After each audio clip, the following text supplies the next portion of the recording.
A teenage boy boards first class, quiet, respectful, and black. Minutes later, a flight attendant slaps his hand, accuses him of lying, and forces him to the back of the plane. What she didn't know? He's the son of a billionaire. And with just one text, he stops the entire aircraft from taking off. What happened next forced an airline and every passenger to face the truth at 36,000 feet. Dear viewer, what you are about to witness is not just a story. It is a powerful testament to the quiet power and pursuit of justice in places most people ignore. If this is your first time here, I warmly invite you to share where you are watching in the comments below. And if stories like this move you, challenge you, or make you think, consider subscribing and clicking the bell icon. We share voices that deserve to be heard every day. Thank you for being here. Now, let's get into the story. He walked through Gate 17 of JFK International Airport without a sound. His footsteps hushed against the sterile tile floor, hoodie drawn, face half hidden in the shadow of his cap. No entourage, no flash. Just a 17-year-old boy traveling alone. To most of the world, he looked like a quiet teen who might have been lucky to fly standby. A kid with long limbs and sharp eyes, polite but invisible. No one noticed when he passed the gold-plated first-class sign. No one questioned when he stepped onto the jet bridge. Not yet. Jalen knew this routine well. He didn't flaunt his name, not in public, especially not here, especially not now. He preferred stillness, silence, the kind of calm that came from being underestimated. That's when people told on themselves. That's when you learned the truth. Inside the aircraft, the smell of citrus cleaner and recycled air clung to every surface. A flight attendant in her early 40s stood near the entrance, greeting each passenger with the same mechanical smile. But when her eyes met his, something shifted. Her name badge read, Deborah. Her smile paused mid-formation. She tilted her head, assessing. A flicker of doubt crossed her face. A boy, a hoodie, alone. First class? Jalen offered a soft nod and walked past her without waiting for permission. Seat 1C. Aisle. He liked the aisle. Easier to see everything. He stowed his backpack in the overhead bin, careful not to disturb anyone, then sat with quiet precision. No one looked twice. The man across from him adjusted his watch. The woman to his left clutched a designer purse and glanced at her phone. He opened a book, but he felt it before it arrived. The shift, the pause, the sound of steps returning. "Excuse me," Deborah said, voice just loud enough to claim territory. "I need to check your boarding pass." Jalen looked up, startled, but not confused. "It's right here," he said, offering the digital pass on his phone screen. She didn't look at the screen. Not really. She looked at him. Then again, at the pass. Then at him once more, like the math didn't add up. "This is for first class," she said flatly. "Yes," Jalen replied, calm as breath. Deborah crossed her arms. "And you're flying alone?" "Yes." Her tone shifted, sharper now. "Who bought your ticket?" Jalen blinked, still seated. "Does it matter?" There was a pause, a long one. A few passengers turned their heads, sensing something off. Deborah didn't flinch. She stepped closer, violating the quiet zone of civility that passengers expected. "I need to verify with the gate. This seems irregular." Jalen didn't move. "You're welcome to verify. I'll wait." But Deborah didn't go to the gate. She didn't call a supervisor. She stayed there, as if the seat itself was somehow in danger by his presence. And then she did something no one expected. She reached across him, snatched the phone from his hand, and in the motion, slapped the side of his fingers. The sound, a loud stinging pop, cracked through the cabin. A few people gasped. The man in 1A looked up from his newspaper. The woman with the designer bag stared. But still, no one said a word. Jalen recoiled, not in pain, but disbelief. "That wasn't necessary," he said quietly. "You need to come with me," Deborah snapped. He stood slowly, collected his backpack, and walked the walk he'd seen too many others take. The long, humiliating aisle through whispers and averted eyes. No one stopped her. No one stopped him. Even those who knew something was wrong said nothing. Because they didn't want to get involved. Because maybe they thought she was right. Because maybe they told themselves it was a misunderstanding. He didn't cry. He didn't raise his voice. He just took an empty seat in the last row, shoved between two strangers, the engine hum his only companion. Then he reached into his backpack, pulled out his phone, the one she hadn't managed to keep, and typed one line of text. She slapped my hand. "I'm in the back." He hit send. Somewhere, miles above the city skyline in a mirrored tower in Chicago, a different kind of storm began to gather. The message was read almost instantly, and the man reading it didn't hesitate. His name was Elijah Monroe, founder of 5 global tech companies, a quiet, deliberate billionaire whose fingerprints were woven into the digital infrastructure of half the country. He was also Jalen's father. And in this moment, he became something more. He became still. Then he made one call, and the plane stopped moving. The flight that was moments from taxiing froze on the tarmac. The crew was instructed to delay departure. A code was entered into the gate system, triggering a cascade of alerts. Inside the cockpit, the captain received a message he hadn't seen in 15 years of flying. "Hold at gate. Executive override. Do not depart." The captain, puzzled, looked over at his co-pilot. "Executive override?" "Yeah," the co-pilot replied, eyes wide. "From corporate. Something serious." And it was. Back in the last row, Jalen closed his eyes, letting the sound of the engines fade into background. He didn't smile. He didn't fume. He waited. He knew his father wouldn't let this sit. Up front, Deborah stood near the galley, confused by the sudden halt in activity. A younger attendant approached. "We just got word we're being held," she whispered. Deborah frowned. "Why?" "Weather's clear." The attendant shrugged. "Don't know. Something from the top. You might want to talk to the captain." And for the first time that morning, Deborah felt a tremor ripple down her spine, a tightening in her chest, a realization, slow, sharp, and irreversible. She hadn't just kicked a boy out of a seat. She had humiliated the wrong person, and the seatbelt sign hadn't even turned off yet.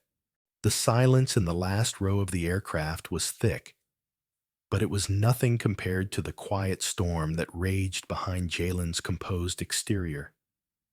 The low thrum of the engines had become background noise, a kind of emotional static that echoed the distance he now felt, not just from his seat in first class, but from the dignity stripped from him without a word of protest from anyone around. Jalen had never needed a crowd. He didn't need affirmation. He had been raised to lead with presence, not noise. But this wasn't about ego. This was about a moment that kept repeating itself in his mind. The slap, the stare, the command to move.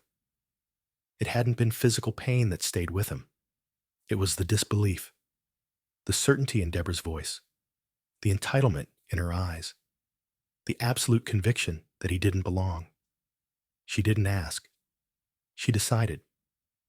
And now, as the plane sat motionless, suspended between protocol and consequence, Jalen felt every second tick by like a reckoning taking shape.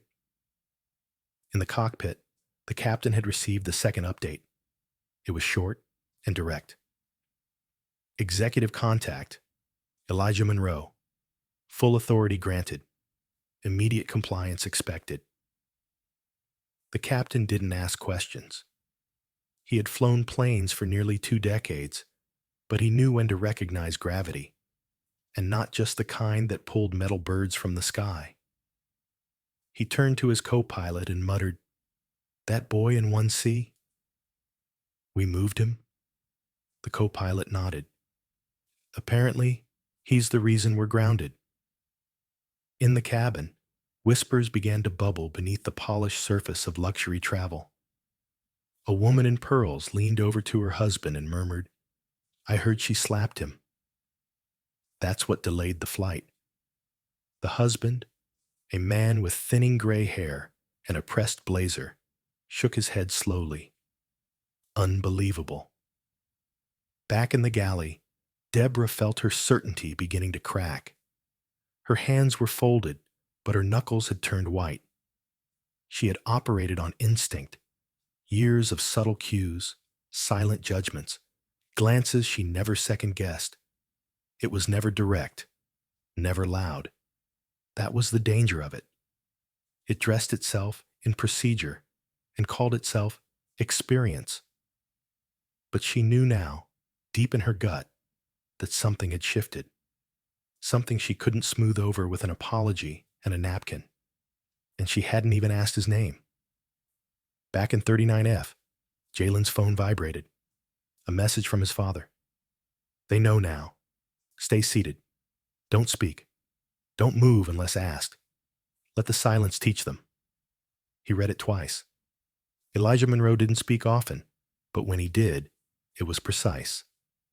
Power, Jalen had learned, was not in volume, but in patience. In the ability to make others listen without needing to shout. In seat 3A, a man tapped nervously on his armrest. He had watched the boy get moved. He'd seen the flight attendant's tone, her posture, the way she hadn't checked anyone else's boarding pass. He had said nothing. And now that silence was burning in his throat. When he turned back to look down the aisle, the boy wasn't looking at anyone. Just forward. Still. Like someone used to waiting for the world to catch up. Suddenly, the intercom pinged. "Ms. Deborah Lanning, please report to the cockpit." The voice was calm. Too calm. Deborah flinched. The younger flight attendant beside her glanced over. "You okay?" Deborah nodded too fast, then stepped forward, trying to mask the fear clawing its way up her spine. As she approached the front, she noticed the man in 1A lower his newspaper. His gaze followed her. The cockpit door opened before she knocked. The captain's expression was unreadable. "Close the door," he said. The moment it clicked shut, he spoke again. "We've been contacted by Mr. Elijah Monroe's office. That boy, Jalen, is his son." Deborah's mouth opened, but nothing came out. "You didn't follow boarding verification protocol. You made assumptions. You touched him. And now, we're grounded." She tried to explain. "It wasn't meant—" "It doesn't matter what you meant," the captain interrupted, voice cold. "It matters what you did. Mr. Monroe has requested that you apologize. In front of the cabin. Publicly. Or you will be escorted off this flight immediately." Her breath caught. "In front of the passengers?" "Yes," the captain said. "All of them." Back in row 39F, Jalen didn't move. His phone buzzed again. Another message from his father. "She's about to walk that aisle. Watch her, but don't say a word." He slid the phone into his pocket and exhaled. The sound of slow footsteps echoed in the cabin as Deborah returned. passengers turned their heads. The atmosphere shifted like a sudden draft through still air. She walked slowly, her composure cracked like porcelain. When she reached the final row, she stopped, forcing herself to meet his eyes. "Mr. Monroe," she said, her voice quieter than before. "I want to apologize. I misjudged you, and I acted inappropriately. I hope you'll accept my sincere apology." Jalen didn't blink. He didn't flinch. He didn't rise. Instead, he simply looked at her with a calm so rooted it made her knees feel unsteady. "I accept your apology," he said after a moment. "But you didn't just misjudge me. You made a decision about who belonged and who didn't." She swallowed hard. "I hope," he continued, "you think about who else you've done that to. Who didn't have someone powerful to call, who had to sit in silence." The words weren't cruel. They were measured, and they landed like weight on her shoulders. Deborah nodded once and turned to leave, her figure small now beneath the scrutiny of those once too silent to speak.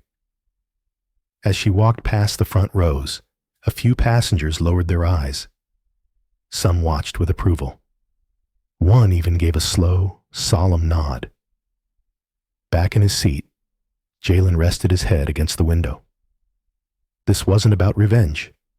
It never had been. This was about exposure. And exposure, when earned, doesn't require volume. It only requires that the world stops pretending not to see. At 36,000 feet, where the clouds looked soft, but the truths felt sharp, the cabin of Flight 421 had settled into a disquieting stillness. Drinks were being served, seat belts remained fastened, and the hum of the engines blended with the quiet rustle of pages turning and screens flickering. But beneath it all was the altitude of consequence, where the air was thin and accountability traveled faster than sound. Jalen sat in 39 degrees Fahrenheit, still as ever, his profile cast in the dim light filtering from the overhead. He hadn't moved since Deborah's apology. He had barely spoken. But his silence wasn't avoidance. It was presence. A kind of unshakable steadiness that unnerved those who had watched the earlier confrontation unfold, but said nothing. There's something unsettling about watching a person you dismissed suddenly command a room with nothing but silence. That's what Jalen had become. A mirror they couldn't look away from. 3 rows ahead, a woman who had once looked at him with suspicion now glanced back with something else. Guilt, maybe, or self-awareness. She hadn't joined the murmur of defense or dissent. She hadn't offered an apology either. She had simply watched. And watching, as it turned out, was no longer passive. Back in the galley, Deborah stood pressed against the wall near the coffee station, her hands clasped tightly, the shake in her fingers betraying the tight-lipped composure she fought to maintain. The paper she'd signed, the preliminary removal order, felt heavier than it looked. Taylor, quiet and observant, stood nearby, offering neither comfort nor condemnation. "You okay?" she asked gently, though she already knew the answer. Deborah didn't reply at first. Then she said, "I've flown this route for 12 years, and I don't think I've ever felt this small." Taylor didn't respond. Some things weren't meant to be fixed with words. Not anymore. In the cockpit, the captain received the latest communication from corporate. The official inquiry had been initiated. Statements would be gathered upon landing. The CEO himself had requested an internal review of boarding procedures and in-flight conduct. "This is a turning point," the message read. And it was. Because high above the earth, the truth was beginning to descend with gravity. The passengers could feel it, the weight of being witnesses, the discomfort of their silence now echoing louder than any engine. Jalen wasn't looking for anyone to speak. He had stopped expecting it a long time ago. But something was shifting. The eyes that once scanned him with suspicion now lingered longer, unsure how to meet his gaze, uncertain what they would find if they did. He took a slow breath, watching the condensation of his glass of water. That glass, filled politely by Taylor earlier, had been more than refreshment. It had been a gesture of restoration. One small action trying to balance a scale too often left tilted. Across the aisle, a man in a navy suit leaned toward him. His voice was low, tentative. "I didn't say anything earlier. I should have. I'm sorry." Jalen looked at him calmly. "Why didn't you?" The man exhaled. "Because I didn't think it would make a difference. And that's not an excuse. It's just the truth. I didn't want to make it worse." "It was already worse," Jalen replied. "Silence doesn't make things safer. It just makes the damage quieter." The man sat back slowly, absorbing the words. No defensiveness, just reckoning. Farther back, two younger passengers shared a phone screen, watching a video silently uploaded by a traveler in the middle cabin. It showed the moment Deborah had approached Jalen. Her voice, her tone, her posture, it was all there. The slap wasn't caught on camera, but the humiliation was unmistakable. The video had already been viewed 12,000 times in under an hour. And climbing. Meanwhile, Jalen's father, Elijah Monroe, was on a call with the airline's board of directors. He wasn't threatening legal action. Not yet. He wasn't interested in making headlines or demanding firings.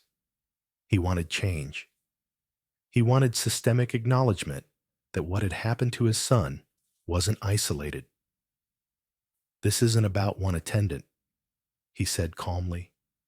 "It's about a pattern. And you don't get to fix this with PR. You fix it by unlearning what you thought professionalism looked like." Back on the plane, Jalen shifted in his seat for the first time in nearly an hour. He opened his phone, not to scroll, but to read the latest message from his father. "They're listening. Keep your head up." He typed one line in return. "I don't want them to be afraid. I want them to be aware." At that same moment, Taylor re-entered the cabin with a tray of drinks. Her steps were steady, but her heart wasn't. She passed Jalen, paused briefly, and leaned down. "They're starting to understand," she said softly. Jalen nodded. "Some will. The rest?" He didn't finish the sentence. He didn't need to. Awareness doesn't reach everyone at once, but once it starts, it spreads. Quietly, powerfully, like cabin pressure, shifting slowly until you can't ignore the change in your breathing. As the aircraft soared above the clouds, something else was rising too. Consequence. Not just for Deborah, but for every passenger who sat in that first-class cabin and witnessed a boy be stripped of dignity, only to realize too late that they were sitting on the wrong side of history. And history, like altitude, has a way of revealing who you are when the air gets thin. The wheels touched down on the tarmac with a soft jolt, but for Jalen Monroe, it didn't feel like arrival. It felt like exposure. As the aircraft slowed to a crawl, he looked out the window at the city skyline beyond, familiar and indifferent. The landing gear had done its job, but inside the cabin, the air still felt thinner than it should. The kind of air you breathe when you know all eyes are about to turn your way, and none of them quite know what to say. Flight 421 had become more than a journey.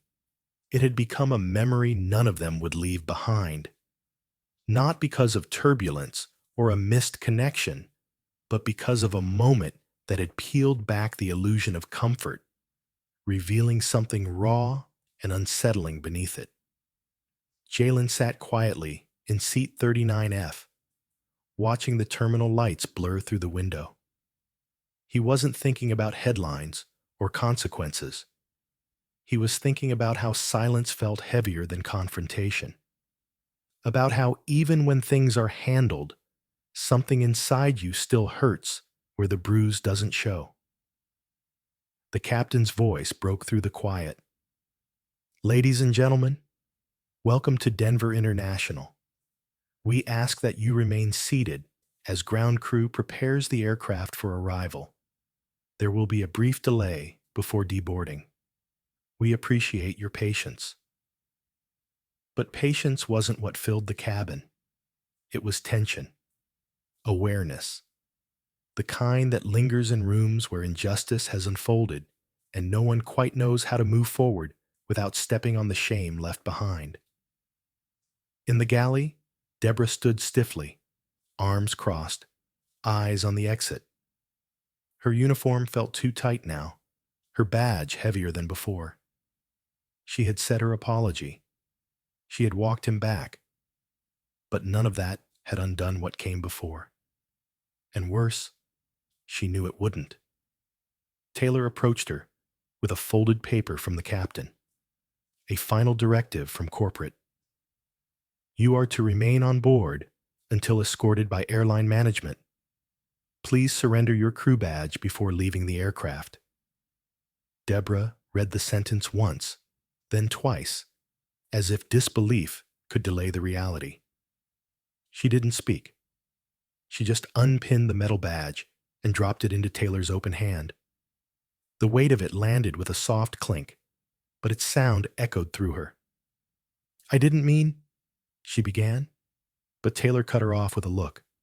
Not cruel, not angry, just done. "You didn't have to mean it," Taylor said. "You just had to stop it before it happened." Deborah looked away, her eyes unfocused. She wasn't thinking about protocol anymore. She was remembering Jalen's face when she slapped his hand. How composed he'd been. How much smaller she'd felt the moment she realized who he was. Not just a black teenage boy in a hoodie, but someone with power. But now she saw what she hadn't before. Even if he hadn't had that last name, that connection, that reach, it still would have been wrong. And that's what haunted her most. In the cabin, the flight attendants moved through the aisles, slowly, as if unsure how to end a journey that had changed in the middle.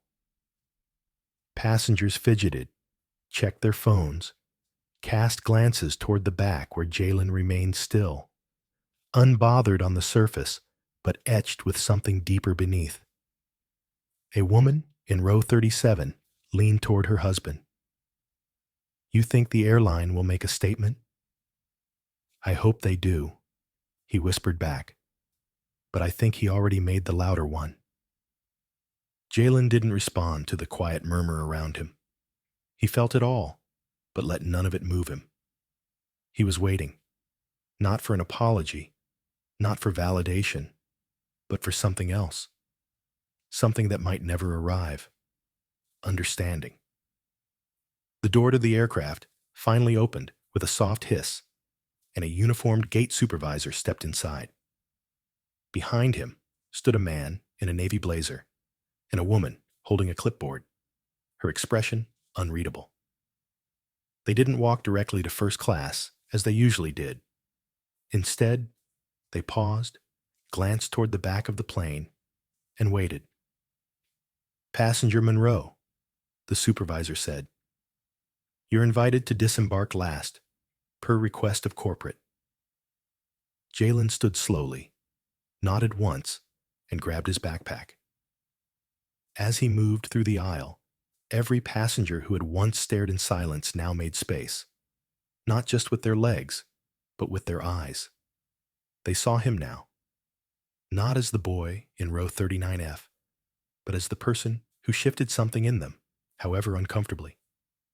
One by one, as he passed, heads turned. A few mouths opened, unsure of the words. One man whispered, "Thank you." A woman touched her chest lightly. Another offered a small nod. Not validation, not pity, just acknowledgement. That was all he'd ever wanted. At the front of the aircraft, the airline rep stepped forward, voice quiet. "We're deeply sorry, Mr. Monroe. Our CEO would like to meet with you if you're open to it. We're committed to doing better." Jalen paused before answering. "Then don't start with a meeting. Start with the people you hire. Train them to see passengers, not problems." The man nodded slowly, words failing him. As Jalen stepped off the plane, the morning light outside met him like a reckoning. The world hadn't changed while he was in the air, but something inside him had. And maybe, just maybe, something inside those who watched had changed too. Deborah sat alone in the rear jump seat, waiting. The cabin empty now, the silence no longer comforting, just echoing. And for the first time in her career, the ground didn't feel safe, because now, for the first time, it was asking her to answer for something she couldn't outrun. Not a delay, not a protocol error, but a choice. And choices, once exposed, leave footprints that never fade. Jalen walked through the terminal like he had done so many times before, but today, the floor beneath him felt different. Not just harder or colder, but real in a way that demanded presence. The crowd moved around him, unaware of what had happened just moments earlier inside that plane. Yet behind him trailed an invisible thread, woven with glances, whispers, and a silence that had spoken louder than any announcement over the intercom. Waiting at the gate was a sleek black SUV, flanked by two figures in tailored suits, their faces marked with a politeness that had nothing to do with hospitality and everything to do with control. One of them stepped forward and introduced himself as Andrew Holt, Senior Executive Liaison for the airline. His voice was even, respectful, but it couldn't mask the weight of corporate discomfort. "We'd like to offer a formal apology, Mr. Monroe," he began, "and open the door for any further dialogue you'd be willing to have with our leadership team." Jalen paused, his hand still resting on the strap of his bag. "Dialogue isn't what matters right now," he said calmly. "Change does." They exchanged glances, but nodded. Words were easy. What came next wouldn't be. He stepped into the car without looking back. The leather interior was cool against his skin, but it didn't ease the restlessness inside him.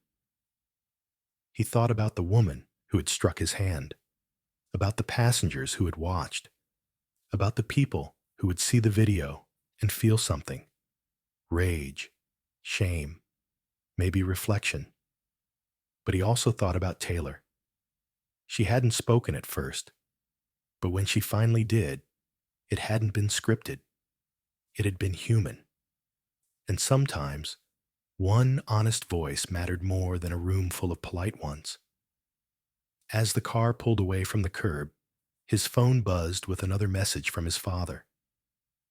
"Media inquiries are surging. We'll control the narrative. You did what needed to be done." Jalen didn't reply immediately. He stared out the window as the city blurred past, 1,000 strangers going about their day, unaware they had just inherited a story that would stretch beyond the flight, beyond the gate, and into something larger. Not every moment demands a revolution.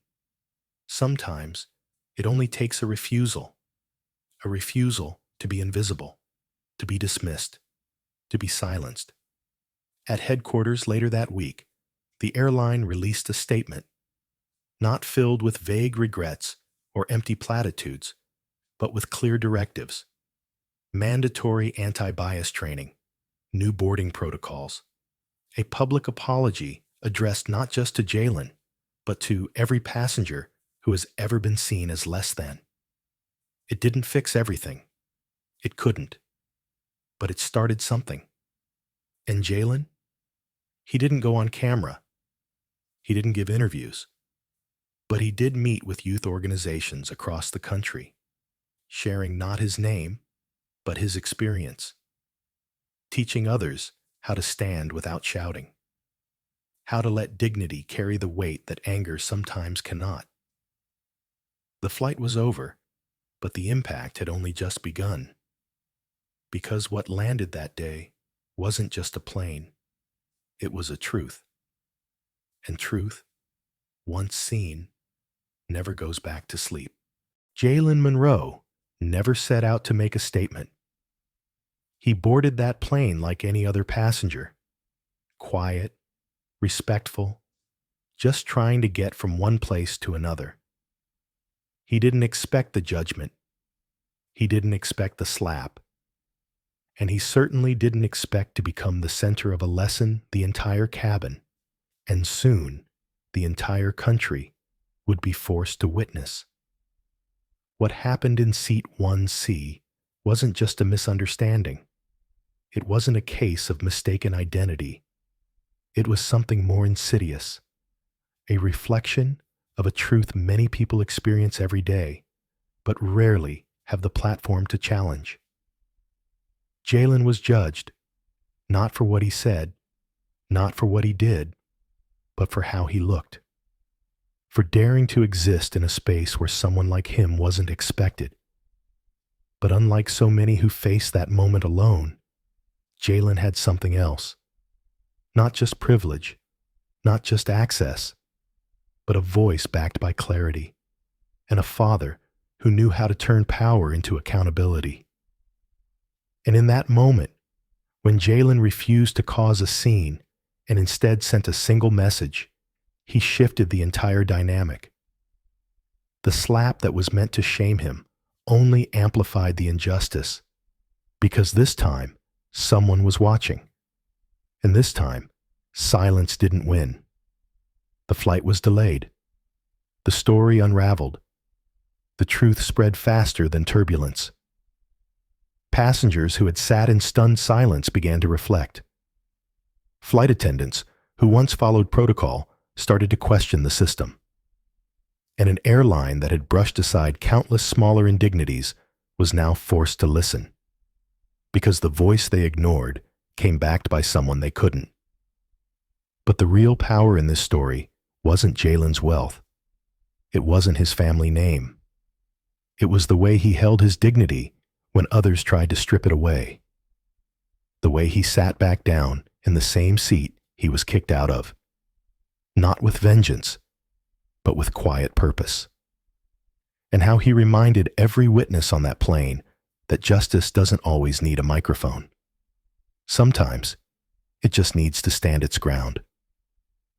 From the first cold glance to the final apology, this wasn't just a personal moment. It was a public reckoning. And the question it leaves us with is this: how often do we watch something wrong and say nothing? How often do we justify our silence, hoping someone else will speak up? The lesson here is not just about race. It's about recognition. It's about remembering that presence matters, and dignity should never come second to prejudice. That when someone is forced to the back, literally or metaphorically, it's our responsibility to notice, to speak, to shift the story. So how can we apply this in our lives? It starts small. Look closer. Don't assume.